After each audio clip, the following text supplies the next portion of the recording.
Saludos televidente. Abre mi mensaje de Pascua está lo siguiente. Vamos a poner atención na tur ser queri y tur ser viviente rondinos. Paquico, paso hopi viaja, nos entiende que tananso, pero físicamente no tiene hopi gente rondina. Paquico es cosa agda sosode, pasobra nos aparabira que nos no da conecta sinceramente más con gente. E Pascua aquí van a ser diferente. No te importa si es gente de hopi gente rondije, van sinceramente conversar, comunicar que persona aquí y sinceramente pone atención, no escucha aquí que te indiniza. Es gente no está físicamente no so, busca para un rato de quietud, para sobre aceita importante.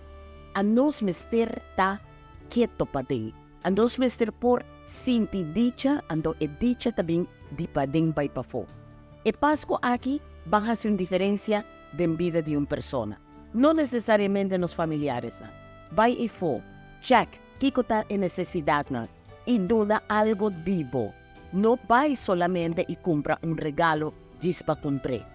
Van a hacer algo que sinceramente nos va a impactar en vida de una persona. Y el regalo va a importar como te va a escuchar una persona, como te va a poner atención na con la gente que te siente. Van a comenzar a ser un humano que está conectado, principalmente en el día de fiesta aquí. Van a comenzar sinceramente, sentir paz y tranquilidad. Y así de aquí, el Pascua aquí, también da un Pascua diferente, que nos va a hacer una diferencia en cada ser humano, en el corazón. Un feliz Pascua.